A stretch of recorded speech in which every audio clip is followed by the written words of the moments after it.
Nature et Connexion. Bonjour et bienvenue dans ce nouvel épisode de Nature et Connexion. Aujourd'hui, je suis avec Alice Brandt. Bonjour Alice. Salut Justine. Alors Alice, tu es thérapeute en relation d'aide, tu es éducatrice en connexion à la nature et tu es aussi chanteuse à tes heures. C'est surtout de ça que tu vas venir nous parler aujourd'hui. Alors je vais pas en dire beaucoup plus pour le moment et je te propose de te passer la parole pour que tu nous expliques un peu qui tu es, quel est ton parcours et ce qui t'a amené à être dans ce podcast aujourd'hui par rapport à la musique, à la chanson dans le cadre de la connexion à la nature. Merci. Donc, c'est ça, je vais me présenter. Donc, déjà, j'ai envie de dire que moi, je ne suis pas sur le continent européen, je suis à Montréal, au Canada, où j'ai atterri il y a 1 an et demi déjà. Je suis originaire de France et donc, comme tu le disais, c'est ça, je suis thérapeute en relation d'aide et je fais de l'éducation en connexion à la nature. Je facilite des ateliers, mais aujourd'hui, comme je travaille essentiellement avec les enfants, j'utilise plus le titre d'éducatrice. Voilà. Et donc, qu'est-ce qui t'a amené à devenir justement éducatrice en connexion à la nature? Qu'il y a une histoire là Euh, derrière. ouais, il y a une histoire derrière. Il y a une drôle d'histoire derrière. Euh, L'histoire commence en 2014. Je fréquentais quelqu'un qui, m'entendant parler de mon amour pour la nature, un jour me dit, il faut que je te fasse rencontrer quelqu'un. Et donc, il m'a fait rencontrer Steve Leckman, qui aujourd'hui a fondé les programmes Coyote. Et donc, on s'est rencontrés, je me souviens de cette rencontre, on s'est rencontrés chez lui.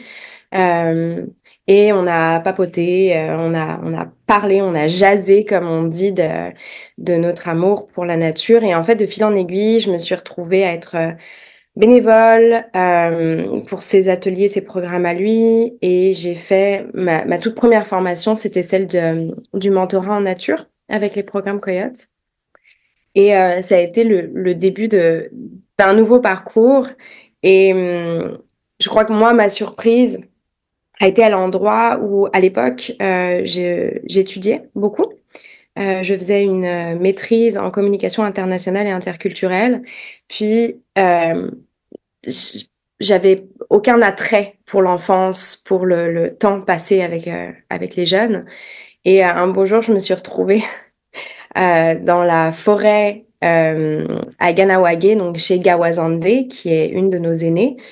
Et j'étais entourée d'enfants. Et je me disais, mais c'est fou, la vie. Euh, je me retrouve à guider un groupe d'enfants alors que vraiment, c'est pas mon domaine, c'est pas mon champ. Jamais je me serais cru me retrouver dans ce rôle-là. Voilà. Mhm. Et en fait, ça a été le début d'un nouveau chapitre pour moi. Donc, Ouais, super.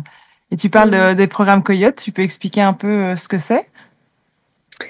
oui, en fait, c'est des programmes, j'ai envie de dire périscolaires pour les enfants qui sont scolarisés, mais c'est aussi un programme qui s'adresse aux enfants non scolarisés, aux adultes, bien qu'aujourd'hui, on a moins de propositions pour les adultes, parce qu'on a fait le choix de vraiment se concentrer sur l'accompagnement des enfants. Et à travers les programmes que proposent les programmes Coyote, on accompagne les enfants sur la base du modèle des Eight Shields et de la connexion à la nature.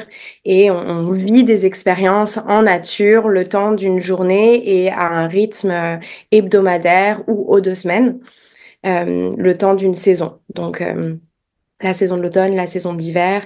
En été, on a les camps d'été, où là, c'est plus intensif et où les enfants viennent sur 5 jours et toute la journée.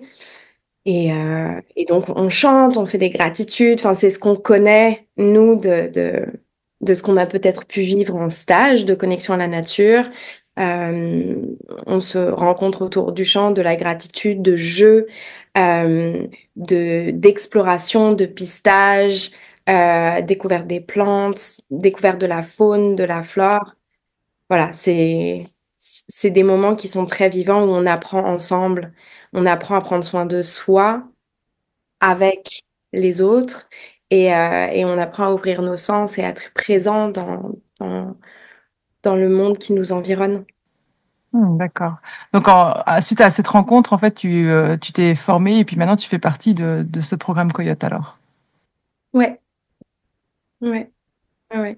Je me suis formée au Canada avec Steve, mais quand je suis rentrée en Europe, je suis rentrée en 2019, euh, j'ai vécu un moment très fort pour moi. Je suis allée à un art du mentorat en Écosse. Mhm. Et, et à ce moment-là, Est-ce que c'est tu là peux aussi. d'abord nous expliquer, avant de nous expliquer justement ce que tu as vécu, parce que art du mentorat, peut-être que ça ne parle pas à tout le monde. Est-ce que tu peux nous parler un petit peu, tu as parlé des Eight Shields, est-ce que tu peux expliquer brièvement ce que sont les Eight Shields et justement ce que c'est ce mentorat, l'art du mentorat, pour qu'on puisse avoir le contexte de ce que tu as vécu justement dans ce moment. Ouais. Donc alors les Rachel, c'est un modèle qui a été créé euh, par plusieurs personnes, mais on fait souvent référence à John Young comme étant le créateur, hein, mais c'est tout un travail d'équipe qui a été mené. Puis lui s'est intéressé à quel était l'impact du cycle circadien euh, sur la nature. Donc, selon où se situe le soleil à tel ou tel moment de la journée, qu'est-ce qu'on observe de façon récurrente dans différents écosystèmes? Euh, et à partir de ça, il a comme créé un modèle en faisant référence et en faisant appel à la route de la médecine, the Medicine Wheel, avec les 8 directions, les directions cardinales, donc nord, sud, est, ouest. Et donc là, à partir de là, il a créé un modèle. Et ce modèle consiste en plusieurs couches d'oignons. Moi, c'est comme ça que j'y fais référence. La première couche, ça peut être de regarder, OK, ben, que se passe-t-il concrètement lorsque le soleil est à l'est? Lorsque le soleil est à l'est, selon les saisons, le soleil va être à l'est, pas tout à fait aux mêmes heures. Et puis, dans la nature, ben, on observe que souvent, très très tôt le matin, juste avant que le soleil se lève, ben, les oiseaux sont très vivants, sont très actifs. Euh, et donc, si on regarde comme ça, on suit le soleil, ben, on va avoir des moments, des périodes d'activité dans la journée, puis des périodes plus calmes. Et ce qu'il propose, que John Young propose d'aller regarder, c'est d'aller regarder comment on se sent soi dans notre corps à travers des routines de connexion, à travers des pratiques, comment on se sent soi dans ce cycle-là, selon que le soleil est à l'est, à l'ouest. Et l'une de ces pratiques-là, qui est une pratique fondamentale, c'est le sit spot ou le secret spot. L'idée, c'est d'aller s'asseoir en nature dans un coin qui sera notre coin. Moi, c'est comme ça que j'aime bien le dire aux enfants, c'est trouvez-vous un arbre ou un buisson et Mhm. ça va être votre petit coin juste à vous. Et en allant régulièrement à cet endroit-là, qu'est-ce qu'on observe au fil des saisons, au fil de la journée, qu'est-ce qu'on observe à l'intérieur de soi et autour de soi. Donc, pour moi, c'est ça, c'est la façon dont j'aime expliquer le modèle H-Shield, ce qui est pas facile à expliquer Non, parce que c'est j'allais un modèle. justement dire merci pour cette explication parce que c'est toujours quand je dois expliquer ce que c'est, j'ai toujours un moment de OK, par où je commence parce que c'est tellement vaste, c'est tellement simple et et en même temps tellement compliqué à expliquer. Donc merci pour cette belle explication qui est assez succincte et assez claire, je trouve. Mais ouais, avec plaisir. Puis ça me donne juste envie de très concrètement illustrer ça, parce que ce sera peut-être encore plus parlant pour les personnes qui nous écoutent. Concrètement, donc quand le soleil est à l'est, on peut imaginer hein, le début du jour, mais si on le traduit, on le transpose sur un cycle de vie, ça peut être le début de la vie. Puis si on suit, on descend dans notre cercle, on arrive vers le sud-est, qui est un moment d'activation dans une journée vers 9 heures du matin, mettons, c'est un moment où on se met en route, on va au travail, ou on prépare sa to-do list, ou voilà, on se met en action, on se met en mouvement. Donc ça peut se traduire par cette période de la vie où on grandit, on pousse, on part vivre nos expériences, on a 8 ans, on va, je sais pas, on va en forêt vivre ce qu'on a à vivre, on court dans tous les sens, on grimpe aux arbres. Et puis vers midi, ben, le soleil est au-dessus de nos têtes, paf, c'est le temps du focus, de la concentration, juste avant l'heure du repas en fait. Donc c'est un moment de retour au calme, de retour à, enfin de pas de retour au calme, pardon, mais de vraiment de focus. Euh, on considère d'ailleurs souvent avec ce modèle-là que notre culture, notre société se situe dans cette direction-là. On est beaucoup dans le sud, on est comme à fond. Concentrons-nous au travail, donnons tout ce qu'on a. Et en fait, on oublie qu'un cycle, le cycle d'une journée comme le cycle d'une vie, implique d'autres phases, d'autres Mhm. énergies. Ouais. Et donc, si je continue, on a le sud-ouest, donc temps calme, de repos. On retrouve ça dans les cultures du sud de l'Europe. La sieste. Et les animaux siestent, certains animaux siestent. Les chevreuils, par exemple, hein, ils ont des couches où ils se reposent en début d'après-midi. Moi, je trouve ça quand même vraiment cool. Oui, on l'entend aussi chez les oiseaux. Si tu veux aller écouter les oiseaux juste après l'heure du midi, il n'y a personne en fait. Ils sont tous en Ouais. train de dormir. Ouais. Ouais, ouais. Et puis il y a un regain d'énergie juste avant, lorsque le soleil va vers l'ouest, regain d'énergie, justement là, souvent on réentend les oiseaux vers 4-5 heures, bah, dépendamment aussi de la saison. Ça peut être plutôt en hiver. Regain d'énergie, on se rassemble, on se met en mouvement pour clore la journée, puis pour se retrouver à l'ouest, autour du temps du repas. On a cette culture-là plus en Europe, plus qu'en Amérique du Nord, de se retrouver autour d'un repas, de se rassembler pour célébrer la journée. Et puis après, quand ça continue, le nord-ouest, moi j'aime bien dire que c'est le moment où on se brosse les dents, parce que c'est le moment où on fait le point, en fait, consciemment, inconsciemment, mais c'est un petit temps de pause pendant 2-3 minutes. Tiens, qu'est-ce que j'ai fait aujourd'hui? Qu'est-ce que je m'apprête à faire demain? Et puis, ben, minuit, le soleil est au nord, c'est le moment du coucher, c'est la transition. Et ensuite, on va vers le nord-est, qui est le temps de la magie, le temps du rêve. Et qui concrètement est le temps du rêve, c'est-à-dire que notre rêve, notre sommeil profond s'active vers 3-4 heures du matin. C'est là où on se met à rêver davantage, physiologiquement. Bon, ça, je trouve ça vraiment, vraiment chouette, là, le clin d'œil. Ouais, Donc, pour le modèle. super. Et donc là, tu allais nous parler d'une expérience que tu as eue à l'art du mentorat. Est-ce que tu peux juste expliquer un petit peu ce que c'est le mentorat dans ce contexte du modèle des Hitchens? Ouais, alors je vais le mettre dans mes mots, mais pour moi, de ce que je comprends, le mentorat, c'est une posture pédagogique qui est finalement très ancienne, que nos ancêtres faisaient assez naturellement. Euh, une analogie, ça peut être celle de maître-disciple. Je trouve qu'il peut se prêter assez bien à, à ce qu'est le mentorat aujourd'hui. Donc, c'est une posture pédagogique qui vise à accompagner le mentoré, donc la personne qui est mentorée, euh, en suivant, en étant à l'écoute de son rythme. En fait, c'est une relation où c'est le mentoré qui guide la relation et non pas le mentor. Donc, moi, de ce que j'ai compris, c'est que le mentoré choisit son mentor. Ce n'est pas le mentor qui s'impose comme tel. Et ça, pour moi, c'est important et c'est la différence aussi avec un enseignant, par exemple, où l'enseignant se dit enseignant. Et donc s'impose comme figure enseignante auprès de la personne. Voilà, donc dans le mentorat, on fait appel au questionnement, on fait appel à la curiosité, on fait appel à l'écoute empathique, on fait appel à toutes ces dimensions de l'être, le savoir-être, le savoir-faire, le savoir, pour accompagner de façon la plus juste la personne qui nous a choisis. Mm. Et c'est ça. Et puis il y a une posture différente aussi dans le sens où c'est pas l'enseignant étant celui qui détient la connaissance et va la transmettre.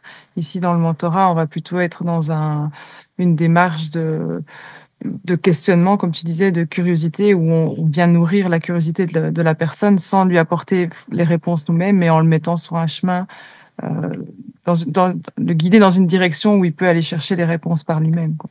Ouais, ouais, ouais. Si on vient vraiment tirer les fils de sa propre curiosité, la curiosité de la personne et de ses forces et de ses dons, on vient tirer ces fils-là pour que la personne s'actualise dans son propre potentiel. Mhm. Et ça rejoint moi ce que je fais aujourd'hui en thérapie, par exemple. Donc on peut retrouver des éléments de cette posture-là dans d'autres approches. Et voilà. Ok, super. Et donc, tu allais nous parler d'une expérience que tu as eue justement à ce stage d'art du mentorat. Oui, ouais. Donc l'art du mentorat, c'est des rassemblements. Je ne sais pas s'il en existe, si ça se fait encore aujourd'hui. Je pense que Euh, depuis le Covid, on n'a plus eu l'occasion, non, de pouvoir en bénéficier. En tout cas, en Europe, il y a rien pour le moment. ouais. Donc c'est ça. C'est un rassemblement qui se faisait une fois par an. Donc il y en avait en Europe, il y en avait aux États-Unis et au Canada. Et c'est un rassemblement qui s'organise justement sur la base du fameux modèle H-Shields dont on a parlé. Ou si on reprend nos cercles concentriques, donc nos 8 directions en fait, hein, j'ai parlé des 8 directions, 8 shields, c'est ça que ça veut dire, c'est les 8 boucliers, pour parler de ces directions. Et donc, c'est un rassemblement qui s'organise sur cette base-là. Donc cette fois, au lieu de parler de 8 directions, on va parler de cercles concentriques. Donc le premier cercle qui est l'Est correspond au village. Et puis ça se décline comme ça avec le cercle des facilitateurs, le cercle des musiciens, on va parler de musique, le cercle de ceux qui prennent soin des autres. Euh, bon, voilà, le cercle des cuisiniers, la cuisine a un rôle important. Et ça s'organise comme ça. Moi, quand j'y étais en Écosse, on parlait de clans aussi. Euh, donc, il y a des petits groupes en fait, hein, qui prennent en charge l'organisation du rassemblement. Et pareil, en fait, ce sont des rassemblements qui se font beaucoup autour de la culture du lieu. On est dans le chant, on est dans les contes, dans le partage d'histoires. Moi, j'ai eu le privilège d'assister à un feu sacré, d'assister à une cérémonie de deuil. On a des activités toute la journée pour ouvrir nos sens, pour se relier à soi, à l'autre, à notre environnement, pour ouvrir notre curiosité, partir à l'aventure. Et toutes les générations étaient présentes. Puis moi, Mm. ça m'a profondément touchée. C'est de voir qu'il y avait des gens de 3 mois à 88 ans ou 90 ans, de Magnifique. 10 ans. Et on a vécu comme ça pendant une semaine, les pieds dans la terre, reliés. On était plus de 300 personnes. Et moi, je me souviens des soirées autour du feu où on écoutait, à l'époque, une des personnes qui était présente s'appelle Sulustu, Barry Moss. Et je me souviens de ce soir où il a conté son histoire. Il y avait comme 200 faces, les yeux écarquillés, illuminés par la flamme du feu central. Et on regardait tous comme ça, émerveillés, notre Mm. compteur. Et Comme des ça a enfants. été magique, pardon, comme des enfants. Ouais. Ouais. Magnifique. Et dans ce cas de ce stage, je pense que tu as vécu quelque chose de fort et d'important pour ta connexion par rapport aussi à la nature, mais par rapport à la musique. Ouais, ouais. Euh, et je vais être émotive, du coup. Moi, On accueille toutes les émotions ici. moi, ce que je veux nommer, c'est quelque chose d'important, c'est que moi, j'ai eu le privilège d'être née dans une famille de chanteurs, de musiciens, et ça, pour moi, c'est mon héritage. Et c'est un héritage dont je prends la mesure et la valeur de plus en plus. Mon papa est chanteur d'opéra, il est chanteur lyrique en fait. Il travaille aujourd'hui depuis un bon bout de temps dans les chœurs de Radio France.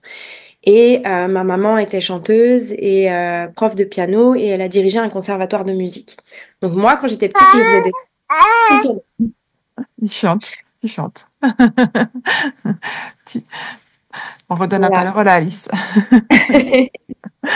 Ouais, la parole des plus jeunes est la bienvenue. Et donc, quand tu étais jeune, tu disais. Mais donc moi, je faisais mes siestes petite, je faisais mes siestes sous le piano. Et, voilà, j'ai accompagné mes parents dans les concerts, dans différents lieux de France, des festivals, des églises. Donc c'est quelque chose qui a été présent malgré moi, entre guillemets, c'était présent dans ma vie. Et voilà, donc je suis habitée par ça, mais ceci dit, j'ai pas poursuivi, j'ai fait du violoncelle petite, puis pour autant, bah, j'ai choisi de me développer professionnellement ailleurs. Mhm. Ceci étant dit, je suis arrivée à l'art du mentorat en 2019. Et bon, déjà, le voyage c'était assez extraordinaire comme arrivée. Il y a eu beaucoup de synchronicité. Et j'arrive dans ce festival le dimanche soir, donc le cercle d'ouverture avait déjà eu lieu. Et il faisait nuit. Et je connaissais personne. Et Mm. finalement, se crée en fait un cercle pour clore la journée, pour clore cette journée d'accueil. Je me pointe et on se met à chanter. Et j'étais debout, un peu en périphérie du cercle, et c'est la première fois de ma vie que j'ai ressenti viscéralement le sentiment d'appartenance. Je me sentais appartenir en fait à ce lieu, à ces gens, à ce qui était là. Et c'était vraiment beau. Et donc, tout au long du séjour, en fait, bon, on a chanté. On a chanté toutes sortes de chants. Je me souviens de cette personne dont je ne me souviens pas du nom, mais qui avait une sorte de grimoire à chants. Oh, Elle wow. écrivait tous ses chants à la main. C'était incroyable. Et, euh, et en fait, à la fin du séjour, il s'est passé quelque chose de très fort. On ne sait pas dire précisément ce qui s'est passé, mais au moment du cercle de fermeture, plusieurs personnes, pour la faire courte, plusieurs personnes sont tombées au sol, Mm. euh, comme saisies par quelque chose. Et c'est difficile de l'expliquer de façon courte, Ouais. mais je me souviens notamment d'une amie qui est tombée au sol. Et en fait, je ne l'ai pas vue tout de suite. J'ai vu qu'elle était entourée par 10 personnes qui étaient debout autour d'elle. Donc, je me suis approchée, puis j'ai vu qu'en fait, elle était au sol et puis qu'on l'aidait à se relever. Et apparemment, pendant le moment où elle était au sol, un chant est sorti dont elle ne se souvient pas, mais quelqu'un l'a enregistré Ah, ok. et lui a redonné son chant par la suite. Et donc, suite à ça, il y a eu tout plein de choses. De fortes qu'on a du mal à expliquer, qui se sont passées dans l'invisible pour plusieurs d'entre nous, des expériences de type un peu trans. Mm. Y avait aucune substance, il y avait rien de tout ça Ouais, c'était dans ce juste, rassemblement. ouais. C'était juste dans le groupe, quoi, l'effet du groupe et de tout ce qui a été construit de toute la semaine. C'est, Il y a eu, alors l'hypothèse qui a été émise, c'était celle en fait, comme on a passé une semaine tellement connectés à la Terre et au lieu, c'est comme si la nature voulait pas qu'on parte. Et elle s'est Mm. saisie de quelques personnes dans le groupe pour exprimer ou pour nous garder. Je ne sais pas comment le dire, mais c'était fort, c'était perturbant aussi. La première personne qui est tombée, je me suis dit, wow, ça c'est du cinéma. Mm. Et en fait, juste après, la personne dont je me sentais la plus proche dans ce stage-là, euh, est tombée elle aussi. Et là, je me suis dit, il se passe quelque chose. Et à ce moment-là, ce qui a été très fort aussi, bon, il y a plein de chapitres à cette histoire. Donc là, je raconte juste des bribes. Mais une bribe de cette histoire-là, c'est que pour aider les deux personnes à se relever, donc à ce moment-là, on était le grand groupe, donc 200-300 personnes rassemblées. Une personne s'est mise à faire un chant spontané. Et on a posé les mains sur le dos des uns et des autres et on s'est tous mis à chanter ce chant spontané. Moi, j'avais jamais des choses bizarres, j'en ai vécu. Ça, je l'avais pas encore vécu. Euh, et c'est des moments qu'on ne peut ni prédire ni anticiper ce que ça va faire dans le ressenti, ni moi, j'étais complètement dans le présent et j'étais soulevée par cette musique ce chant en fait groupé qui est sorti de nulle part et qui était d'une beauté incroyable. C'est Voilà, presque donc comme si c'était la voix de la terre qui passait à travers certains ou de la nature ou quelque chose qui avait besoin de s'exprimer. C'est étrange, hein. Surtout qu'il y a autant de personnes qui, voilà, le capte et qui tombe à ce moment-là. Comme tu Ouais. disais, si c'était une personne, tu peux te dire, ouais, bon, allez, quelqu'un qui en fait un peu trop. Mais là, Ouais. d'avoir plusieurs personnes, c'est assez intriguant. Ouais, puis tu sais, j'ai comme envie de nommer ça, tu nommes la voix de la terre qui passe au travers, puis peut-être, moi, ce qui m'est resté, notamment de ce que nous a partagé Sulu Tzu, en fait, qui est un homme médecine venu des États-Unis. Il est homme médecine de la communauté Spokane, qui est une communauté qui est sur la côte ouest des États-Unis. Donc lui venait pour... Son message, c'était de nous rappeler, de nous relier à notre culture à travers le conte et à travers le chant, de revenir à nos racines à nous. Parce que des fois, notamment en Europe, on peut avoir cette fascination pour les peuples autochtones. Mm. Et il y a un endroit où c'est pas toujours tout à fait ajusté parce que la réalité autochtone ici est très loin du mysticisme qu'on y met en Europe. Mm. C'est très différent de ce qu'on peut s'imaginer. Et donc là, l'invitation, c'était revenez à vos chants, revenez à vos histoires, vous en avez tellement, et c'est vrai, on en a tellement. Et, euh, et il nous a dit quelque chose à la fin de ce séjour, c'était, on a parfois des chants les chants et les contes passent au travers de nous. Ce sont comme des messages d'un ailleurs qui nous traversent, qui ne nous appartiennent pas. Et ils reviendront taper à notre porte. Parfois, on a des chants qui tournent en boucle. C'est parce qu'ils ont besoin d'être exprimés. Ils ont besoin de passer à travers nous pour être dits et entendus. Et donc, Mm. tant qu'on ne chante pas ces chants-là, ils vont revenir d'une façon ou d'une autre.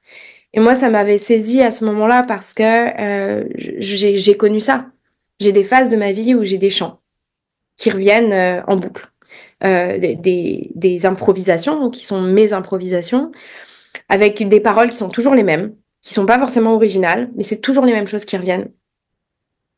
Et c'est ça, en fait, que Solusto voulait capter. Il voulait nous redonner nos chants et nous aider à les saisir, à les capter et à les reprendre et du coup à les exprimer. Waouh. C'est euh, c'est hyper profond et intense. Et comme tu dis, effectivement, je pense que des contes et des chants, on en a beaucoup, on les a beaucoup oubliés. On chante très peu, finalement, dans notre société. Je crois qu'il y a même une peur, une gêne en général, hein, quand on dit allez, on chante ou chante-nous une chanson. Il y a toujours ce petit moment de gêne, je trouve, de se mettre à. Ouais, Enfin, c'est une mise à nu aussi de chanter. C'est une ouverture de son cœur, de son âme, et c'est devenu quelque chose de presque tabou de chanter et voilà, d'avoir ce genre de rassemblement, de permettre de retrouver un lien avec nos chants, notre culture aussi. Parce que comme tu disais, on a tendance à aller chercher les cultures d'ailleurs et avoir ce, cette, ce mysticisme, comme tu disais, ou on embellit un peu ce qui se passe dans les autres cultures, mais on devrait, voilà, pouvoir retrouver euh, contact avec notre culture et rien qu'est-ce qui est de mieux que la musique, le chant, pour pouvoir partager tout ça, quoi. ouais. Et puis j'ai comme envie de dire la musique aussi sous toutes ses formes, parce que la musique existe au-delà du chant, les sons, quand on prête attention à ce qui se passe dans notre environnement. Hier, je marchais, tout est couvert de neige ici. Hmm. Et ce qui est incroyable en hiver, à Montréal notamment, c'est que quand tout est recouvert de neige, nos pas sont comme calfeutrés. Il y a un son qui vient avec ça. Et c'est doux, c'est bon, c'est enveloppant. Donc il y a quelque chose, même dans le son de nos voix expriment quelque chose. Donc la musicalité, elle se retrouve en fait à plein d'endroits quand on y Hmm. prête attention. Mhm. Oui, c'est ça. Et dans l'histoire que tu racontes, j'avais quelque chose qui me vient, c'est cette impression que ça a été hyper fort. Il y a eu besoin de faire quelque chose de hyper fort pour que les gens s'arrêtent et entendent ce chant. Parce qu'en Mm. fait, peut-être que, comme le disait cet homme médecine, on est capable de capter tous ces chants, mais on n'a plus cette capacité d'écoute profonde qui nous permettrait de capter ça. Et peut-être qu'il y a des fois, il y a besoin d'avoir quelque chose d'un peu plus fort pour nous faire, j'essaie de passer quelque chose. Enfin, voilà, c'est ce qui me vient un peu de ton histoire. Ouais, peut-être que les chants, là, le chant s'est installé s'est imposé à ce moment-là pour pour nous rappeler à nous. Et pour moi, c'est le lien que je fais avec ce qu'on disait avant, c'est ce chant-là, peut-être que c'était l'expression de ce village-là à ce moment-là. Mhm. C'est-à-dire qu'on était tout un groupe de personnes. On ne sera jamais de nouveau dans cette configuration-là, et c'est normal. Euh, et c'est ça qui avait besoin de s'exprimer à ce moment-là. Euh, et après ça, parce que là aussi, il y a eu plusieurs épisodes, en fait, suite à cet événement-là, les personnes qui ont été particulièrement impactées euh, par cette cérémonie de clôture n'étaient pas en mesure, moi j'en faisais partie, on ne se sentait pas en capacité de reprendre la route. Ça s'est passé vraiment sur la toute fin du séjour. Et du coup, on est resté une nuit de plus. On était un tout petit groupe. On était une dizaine de personnes. Et, c'était hyper touchant parce que cet après-midi-là, il y a un chant qui m'est revenu qu'on avait appris durant la semaine. J'arrivais pas à retrouver les paroles. J'arrivais pas à la voir. Et puis, on se retrouve à dîner ensemble ce soir-là, tous ensemble avec l'équipe. Il y avait John Young qui était là, avec Sarah Fontaine, sa compagne.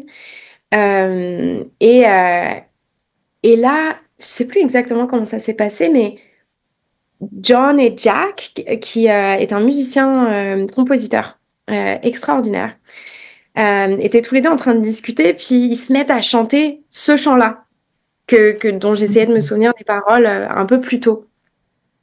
Donc je m'approche d'eux, puis là, on s'est mis à chanter tous les trois. Et puis soudainement, le cercle s'est agrandi et en fait, il y a des gens qui sont venus s'ajouter à nous.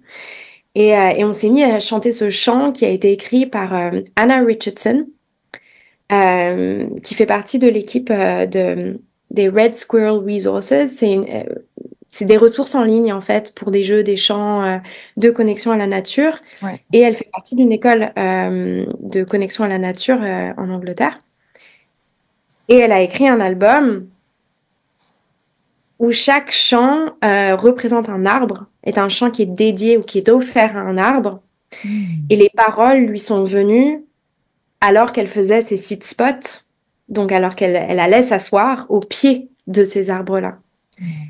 Et donc le chant, moi qui m'a habité, qui nous a habité ce soir-là, c'était le chant du chêne. Et moi, il m'a habité. Il m'a traversé. Et toute la soirée, on a fait un débrief en fait après avec Solustu, notre petite équipe de 10, des 10 personnes qui avaient été brassées par les épisodes, les événements de la journée. Et donc, à chaque début de, de temps de la rencontre, parce qu'on a pris des pauses, on s'est retrouvés, on parlait, on prenait des pauses, on se retrouvait.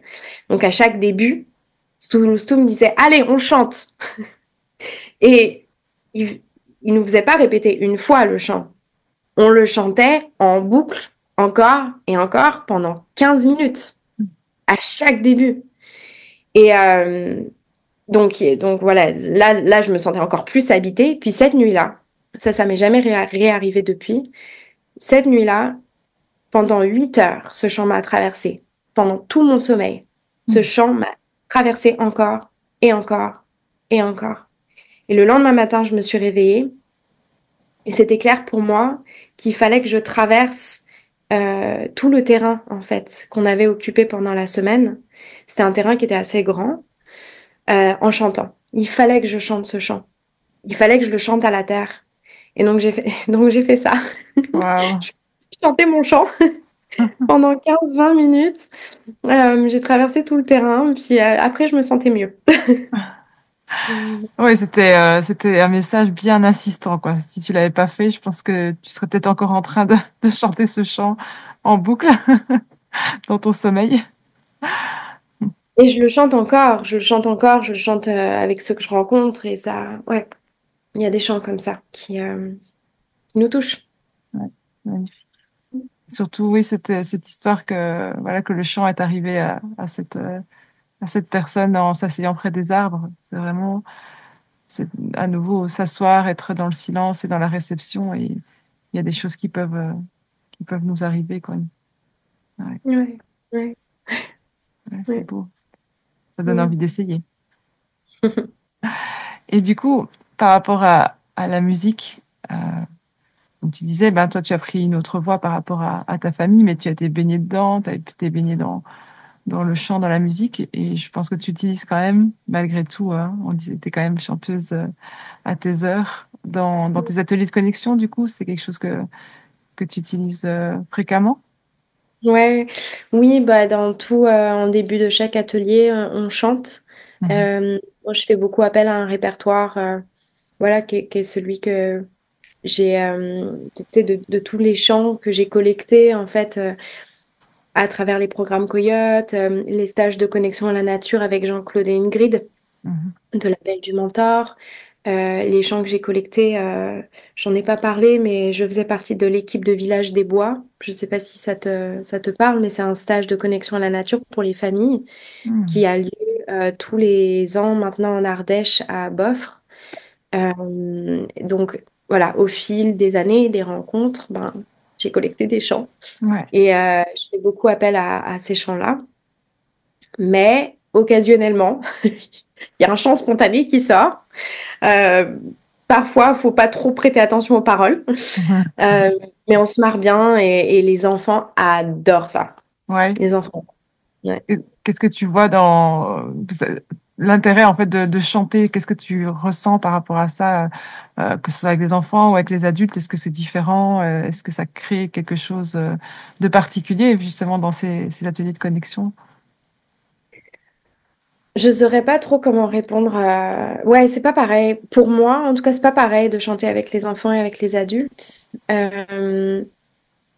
J'y mets pas forcément la même intention, ou l'enjeu n'est peut-être pas le même. Les moments où j'ai chanté avec les adultes ou avec des familles, c'était souvent en grand cercle.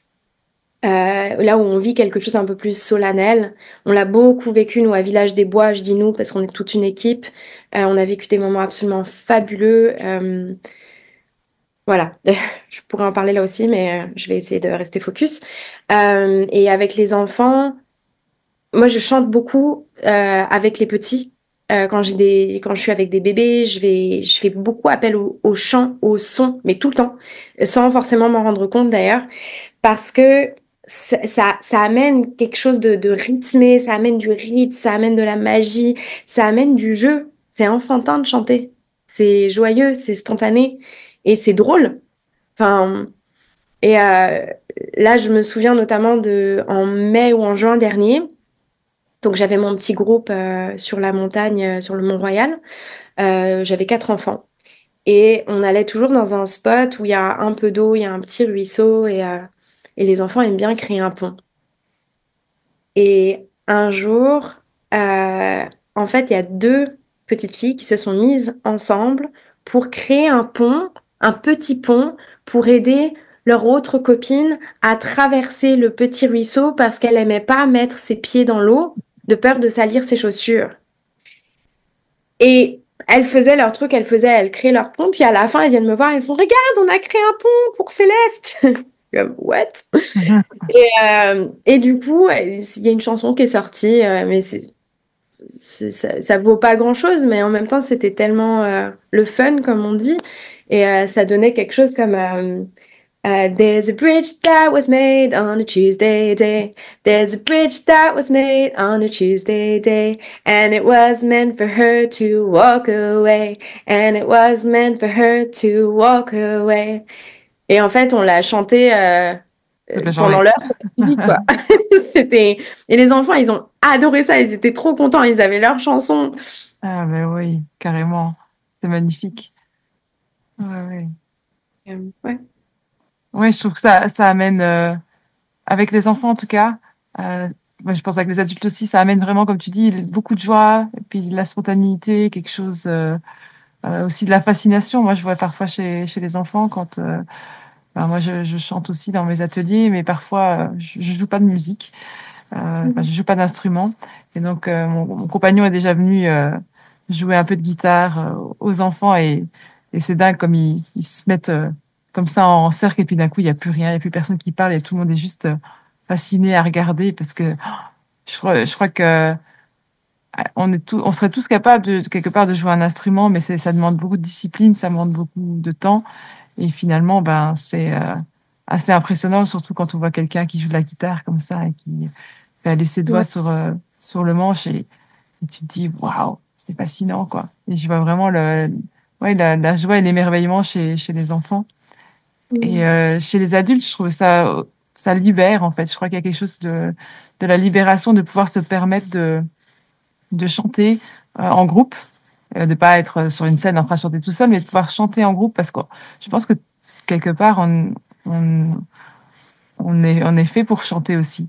On parle beaucoup, mais je pense qu'on pourrait aussi chanter beaucoup plus et on se le permet pas. Et j'avais dans un stage de connexion justement côtoyé quelqu'un qui disait, ben en fait pendant des années je me suis pas permis de chanter parce que je chante pas juste et que je l'entends que je chante pas juste. Et puis il me dit, ben et maintenant ça fait 2 ans j'ai complètement lâché et je chante.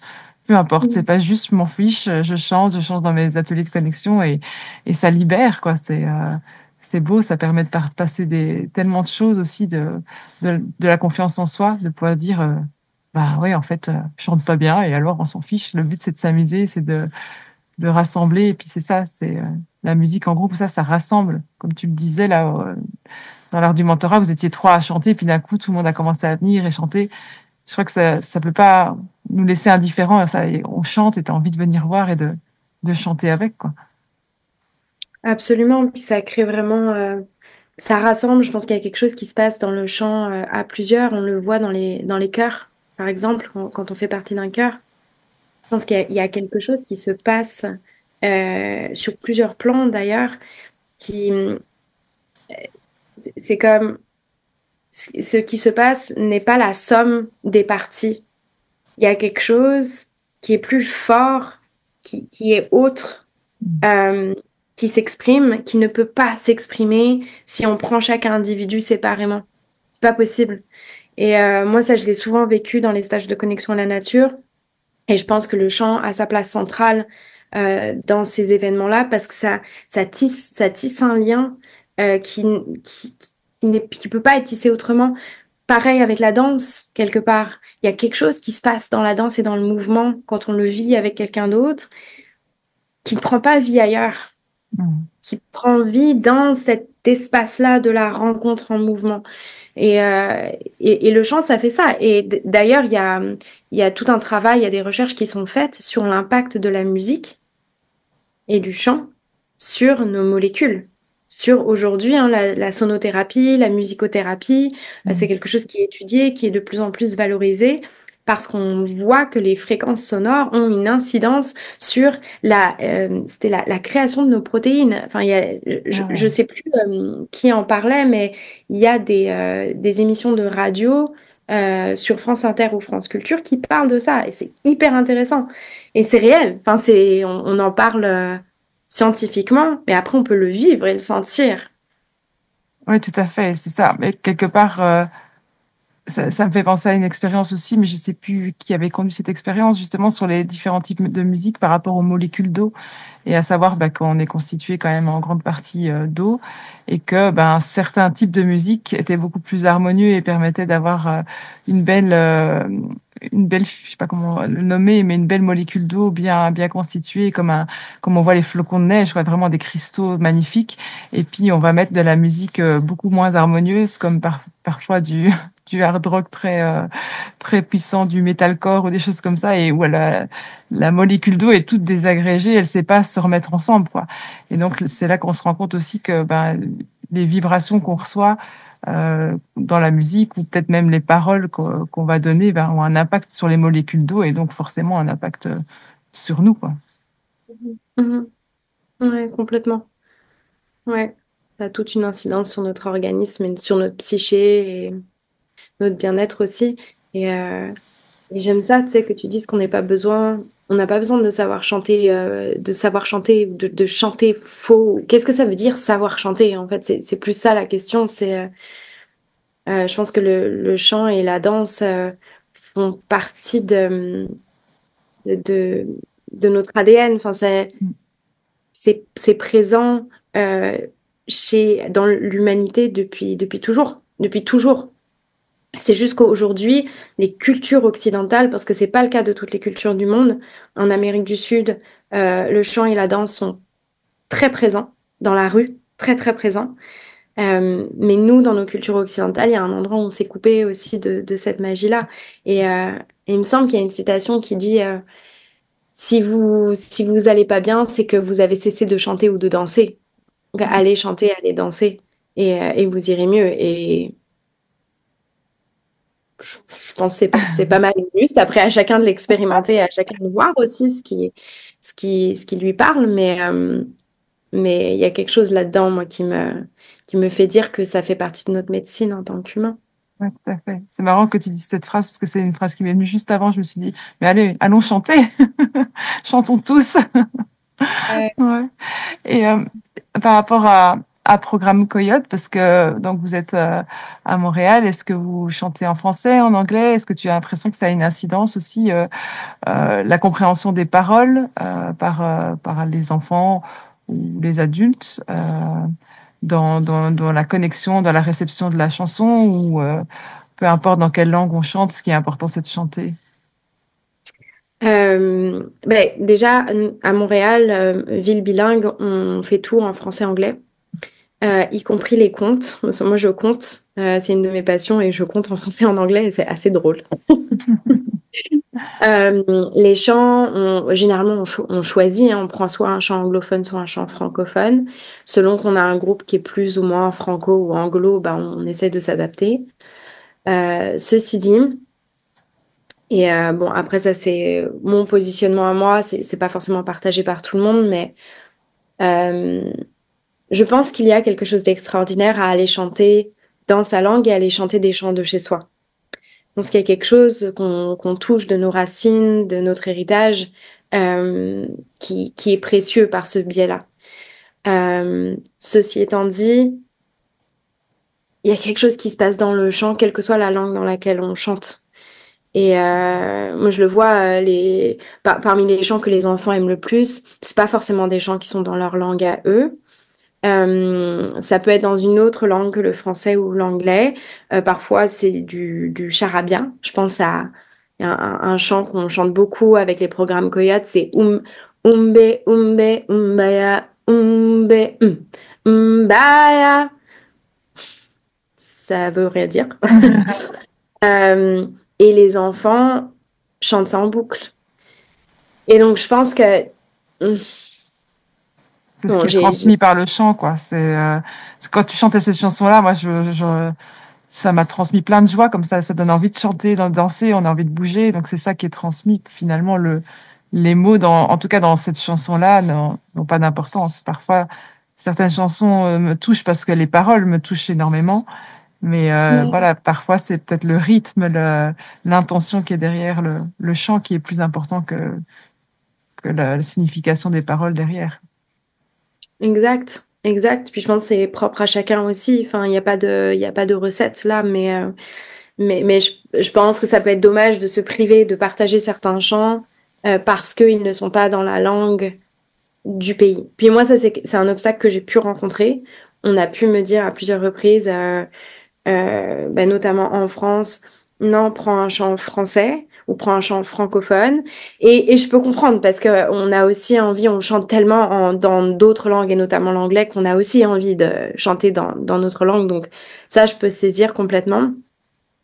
Mais moi, il y a eu des moments où j'ai trouvé ça plus difficile parce que il y a des gens qui me traversent et qui, pour moi, sont d'une beauté et que j'ai pas pu partager parce Mm. qu'ils étaient pas, ça correspondait pas aux critères du moment. Euh, et c'est ok aussi parce que le besoin était autre à ce moment-là. Ouais. Mais c'est ça, je pense que notamment avec les enfants. L'autre cadeau de chanter dans une autre langue, c'est que les enfants, ça les expose à une autre langue aussi. Et ça peut être quelque chose de bénéfique. Puis les enfants, ils prennent, ils y vont. Moi, je le vois, j'ai un petit qui parle pas français. Ça nous arrive de chanter des chants en français. Et il joue le jeu. Et même s'il baragouine, puis ça veut pas dire grand-chose ce qu'il dit, bah, c'est pas grave. Il chante pareil. Ouais, Et c'est il est ça. content. Donc, Oui, ouais. ce que tu veux dire, c'est que ça peut aussi les aider à apprendre une langue, à avoir un premier lien, en tout cas avec une autre langue voilà, qui peut être positif. Ouais. Ouais, ouais, ouais, Et ouais. par rapport à Voilà. ce que tu disais, moi, ça me touche aussi parce que, ben, dans ma culture musicale, en tout cas, j'avais beaucoup de chansons francophones quand j'étais plus jeune, mais voilà, depuis que je suis adulte, je suis plutôt dans tout ce qui est anglophone. Je chante beaucoup en anglais, j'écoute beaucoup de choses en anglais. Et mon compagnon est musicien, il chante en anglais et ça fait un petit moment qu'il se pose vraiment cette question, qu'il a cette pulsion d'avoir envie de chanter en français dans sa propre langue et de se reconnecter justement, comme tu disais, à nos racines, de retrouver les chants de nos terres ici, les contes de nos terres et de pouvoir transmettre ça aussi.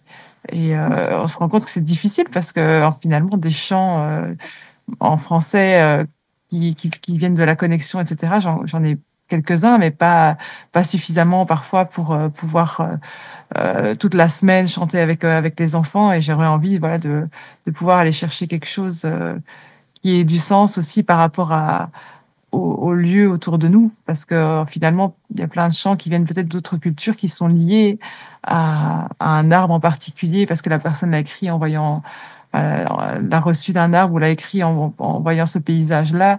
Et bah, ça nous emmène en voyage et c'est beau aussi, mais de pouvoir se relier vraiment fortement à nos racines par le chant et par les contes, je trouve que c'est aussi important, comme tu disais.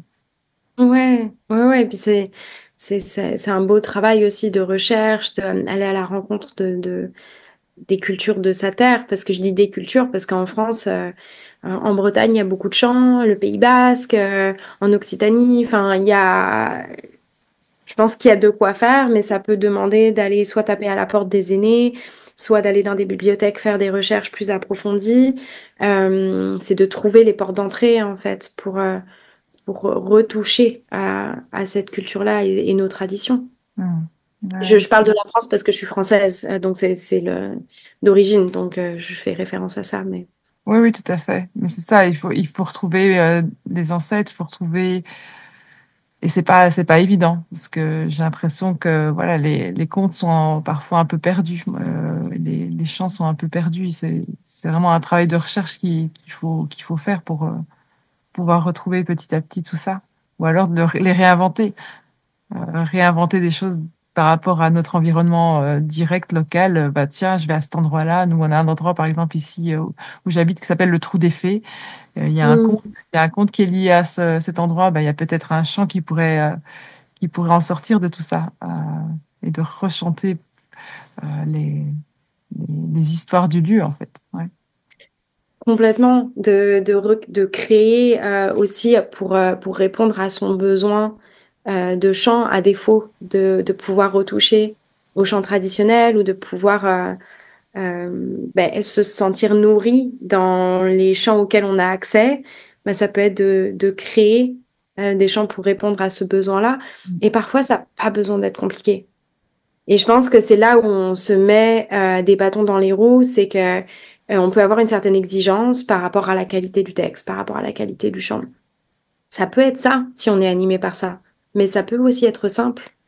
Et moi, je me souviens notamment d'un monsieur, ça m'avait tellement touchée lors d'un appel de Village Talk. Donc, c'est des appels en fait avec John Young et voilà et d'autres personnes qui animent des temps de connexion. Où on se pose en fait plein de questions en ligne.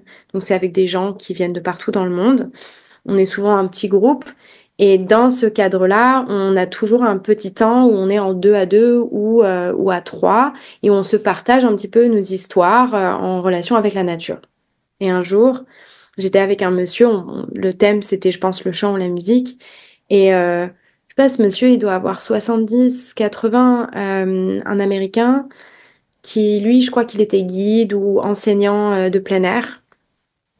Et, euh, et il me disait qu'un chant lui était venu en regardant euh, un, un robin. Un Je sais plus, rouge-gorge? Un un rouge-gorge? rouge-gorge. Non, c'était un wren, pardon. C'était pas un rouge-gorge, c'était un wren. Wren, c'est mésange? Non, c'est pas les mésanges, c'est les petites mésanges. Wren, c'est pas C'est le... W-N, Ouais, mais je sais pas ce que c'est. voilà. Mystère. On laisse Aux en personnes suspens. qui nous écoutent, vous pouvez aller faire une recherche sur ce qu'est le wren. Le Wren. Il me disait qu'un petit chant lui était venu, mais que jamais il chanterait devant qui que ce soit. Il était vraiment trop gêné. Et finalement, il a chanté. Dans notre échange à nous deux, il a chanté en me disant, bon, si jamais, par contre, je suis interrogée par nos facilitateurs pour partager mon histoire, je ne chanterai pas. J'étais comme, ok, il n'a pas loupé. Il a été interrogé et Ah il a bah oui. chanté. Oh, waouh. Et, et c'était sa chanson, c'était Sing Little Wren, Wren, Wren, Wren, Wren, Sing Little Wren, Sing Little Wren. C'était quelque chose de cet ordre-là. C'était vraiment, c'était Tout simple. simple. Ouais, mais c'était tellement important pour lui. Puis c'était pas facile pour lui de chanter devant le groupe, de se mettre à nu. Et il l'a fait. Et c'était pour moi, quel cadeau, quoi. Ouais. Et ça m'a vraiment inspirée à me dire, ben, en fait, moi, je j'ai pas la discipline pour aller créer des chants complexes, de les travailler, les retravailler. Euh, Mon énergie est ailleurs pour le moment dans cette phase de vie. Et c'est OK, en fait. C'est OK. Et quand j'ai un chant spontané qui me vient, comme celui avec les enfants du pont, mes paroles, elles ne veulent pas dire grand-chose et on s'en fout. C'est magique quand même. Et ça a marqué ce moment-là. Donc parfois, il suffit de pas grand-chose pour, voilà, pour ramener de la vie, du rythme dans des moments qu'on vit. Ouais. Voilà. C'est ce que ça véhicule, hein, qui est finalement important. Là, quand tu as chanté pour les petites filles, bah, ça a mis vraiment l'accent sur ce moment qu'elles ont vécu et ça leur rappellera toujours un souvenir. Donc, il y a quelque chose de magique là-dedans. Et puis, pour ce monsieur, moi, ce qui me vient, c'est un peu comme si l'oiseau lui avait permis de prendre confiance en lui, puisqu'il voulait pas le chanter. Et puis, finalement, ça l'a exposé à devoir chanter devant toi, puis après devant tout le monde et d'avoir franchi un pas. Donc, il y a un cadeau derrière de la part de cet oiseau, quoi. Tellement, Ouais. tellement. Et tu sais, l'autre bout que j'aurais envie d'ajouter à ça, c'est donc on peut chanter spontanément ce qui nous vient et voilà, avec légèreté ou si on a envie d'aller plus loin dans un chant, de vraiment prendre le temps d'affiner, de travailler le chant. Mais il y a un autre contexte aussi, moi, dans lequel m'est venu un chant. C'était suite à une expérience de connexion à la nature, c'était suite à une histoire que j'ai vécue dans la nature. Et bref, un moment magique où un oiseau est mort dans mes bras. Mhm. Et, euh, et c'était un moment très fort pour moi, un moment où j'étais au bord de la mer, seule. J'avais comme décidé de faire une sorte de petit pèlerinage pour faire un deuil. Et je suis tombée sur cet oiseau qui était en train de s'étouffer devant moi et j'ai fini par le prendre dans mes bras. Parce qu'il faisait une danse depuis 10 minutes où il allait d'avant en arrière, puis je le voyais qui plongeait son bec dans l'eau. Je me disais, mais ça marche pas son truc. Donc je l'ai pris dans mes bras et je me suis mise à lui chanter un chant. Je lui ai chanté un chant, je lui ai chanté un chant sur les oiseaux. Euh, c'est un poème d'ailleurs de Victor Hugo qui a été mis en chanson. Et j'ai marché sur la plage pendant tout un long moment. Et je ne savais pas quoi faire de mon oiseau. Donc j'étais là avec mon oiseau, puis mes sacs, puis mes chaussures. Et je m'en allais vers le parking pour poser mes affaires dans ma voiture. Et en fait, en arrivant sur le parking, je me suis rendu compte que l'oiseau était mort dans mes bras à ce moment-là. Puis c'était pas un petit oiseau, là. C'était, d'après ce que j'ai vu et reconnu, c'était un puffin des Baléares, qui est un oiseau assez rare. Et quand même, c'est une petite bête, quoi. Mhm. Et bon, ça a été un super beau moment pour moi. C'était tellement un honneur d'être avec d'être avec cette créature dans ces derniers moments. Enfin, moi, j'étais vraiment touchée. Je suis tombée sur un couple de personnes qui m'ont vue avec l'oiseau dans les bras et qui m'ont fait ah, t'as un oiseau mort. Moi, j'étais pas du tout là-dedans. Donc ça, c'était particulier. Mhm. Et en fait, après ça, quand je suis rentrée chez moi, j'étais dans une phase où je prenais souvent ma guitare, j'aimais bien m'enregistrer. Et en fait, j'ai écrit un chant pour raconter cette histoire-là. Et, euh, et c'est la seule chanson que j'ai écrite à date, qui ressemble à peu près à quelque chose. Et c'est cette histoire, en fait. Ouais. Et ça aussi, c'est une façon d'enregistrer, de garder dans nos mémoires des moments charnières de notre vie, où on touche à du sacré, enfin voilà, ou des moments importants. Et ça, c'en était un pour moi. Et donc, je l'ai mis en musique. Et quand je chante ce chant-là, je me reprojette sur cette plage, dans ce coucher de soleil, avec cet oiseau. Et ça transporte, en fait, ça nous fait voyager. Ouais, et puis je vois ça un peu aussi comme un hommage envers cet oiseau, ce moment, et Ouais, une façon de pouvoir l'exprimer aussi, ouais, de façon plus poétique que juste de dire l'histoire, mais de pouvoir la chanter et la partager. Ouais. ouais, C'est ouais. chouette, c'est beau. Mhm. Super. Et pour terminer, je voulais aussi parler par rapport au programme Coyote. Je sais qu'il y a un album qui a été enregistré qu'on peut retrouver, écouter en ligne, ou on peut acheter aussi la version MP3, si je ne me trompe pas, sur le site de programme Coyote. Je mettrai le lien de toute façon dans la description. Est-ce que tu peux nous parler un petit peu de cet album qui est du coup bilingue, en français, en anglais, certaines chansons? euh, D'où est-ce qu'il vient? Est-ce que c'est des chansons que vous avez écrites ensemble? Est-ce que c'est des choses qui existaient déjà? Quelle était l'intention derrière cet album? Alors moi, je connais pas tous les tenants et les aboutissants de cet album parce que j'étais pas là au moment où il a été enregistré. Le titre, c'est The Wind Blows, le vent souffle. On peut le retrouver sur Bandcamp, si je me trompe pas, mais sur aussi le site des programmes Coyote, sous l'onglet musique. Il est là. Mm. Et donc, on peut écouter les pistes à plusieurs reprises gratuitement dans un premier temps. Donc, voilà, ça peut être chouette si on a envie de découvrir un petit peu. Euh, Ce que j'aime de cet album, c'est que il a été enregistré par plein de personnes et plein de collaborateurs, collaboratrices des programmes Coyote. On va retrouver, je crois qu'il y a Gawazande sur l'album, il y a Emma Anders, il y a Muriel, en tout cas, il y a des gens qui ont à la fois fait partie, ben, en fait, non, ce sont que des gens qui, à un moment donné ou à un autre, ont fait partie de l'équipe des programmes Coyote. Et, euh, et donc, effectivement, il y a des chants en français, en anglais, il y a des chants, je pense au chant sur la tique, qui à l'origine n'est pas un chant sur les tiques, mais qui est un chant qu'on chantait, qui est un chant pour aider les enfants à se brosser les dents. Mm. You brush your teeth. Et là, ils l'ont transformé en le chant de la tique. Euh, et voilà, j'ai trouvé ça, c'est un joli clin d'œil. Mais c'est des chants qui sont venus par différents biais. Qui sont venus aussi de différents programmes. Je crois qu'il y a des chants qui viennent du White Pines Project, donc c'est un projet qui est en Ontario, si je ne me trompe pas. Il y a, il me semble, un chant de Kate Sutherland, qui est une amie aussi des programmes Coyotes, qui elle est chanteuse, qui a écrit des albums. Hein, un chant qu'on chante beaucoup en connexion à la nature, c'est Sacred Child I Am, Sacred Child I Am. Ben, ça, c'est elle qui l'a écrit. Euh, non pas avec les paroles Sacred Child, mais avec Sacred Woman I Am. Euh, et puis, il y a des chants qui ont été écrits par des personnes qui les chantent. Donc, on a Patrick Gravel, qui a écrit, par exemple, Qui, quoi, quand, où. Ouais, j'adore cette Pas chanson. à pas, j'avance vers toi, poursuivre la trace de tes doigts, ton empreinte sur le sol. Et ça continue. Super belle chanson pour apprendre les clés du pistage.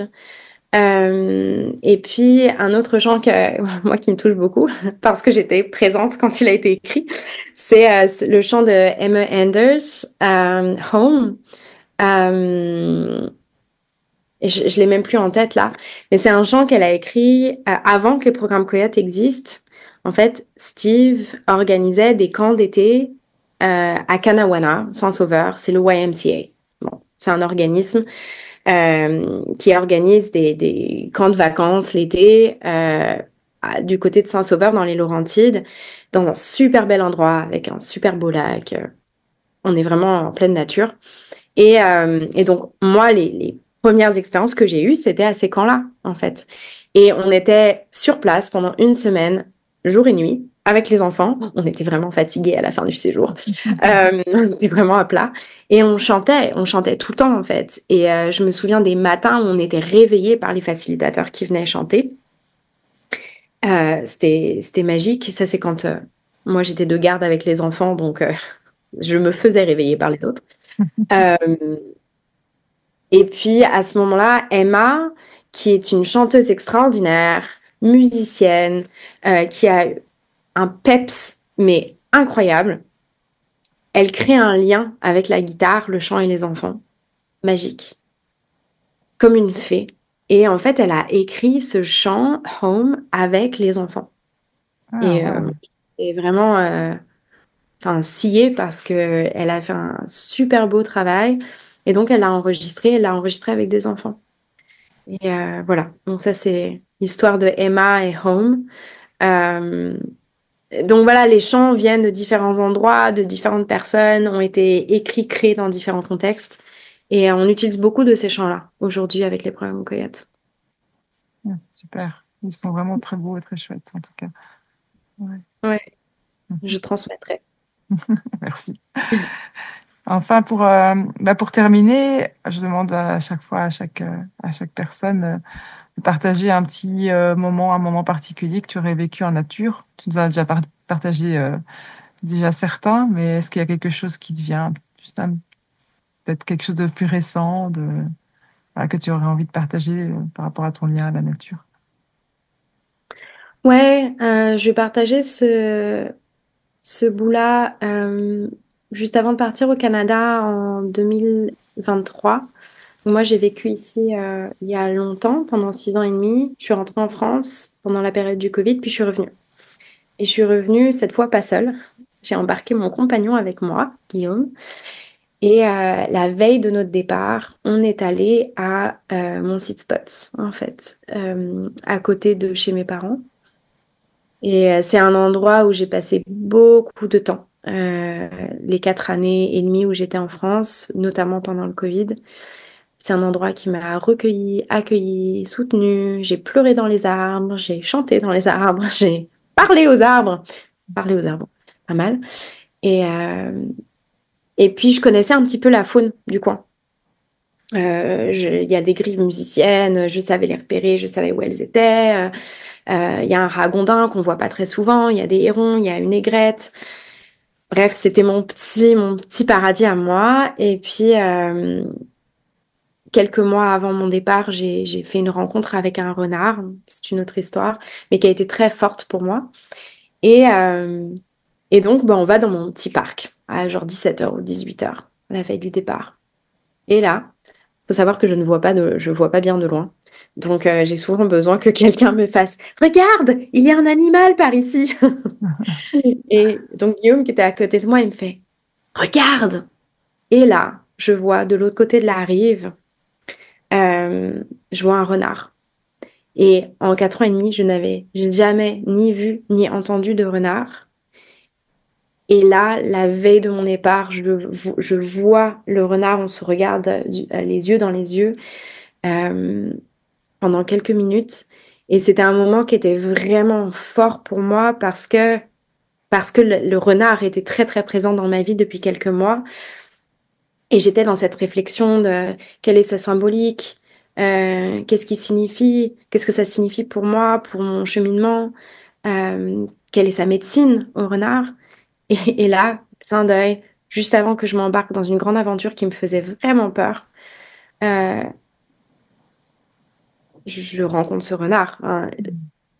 Une synchronicité incroyable, quoi.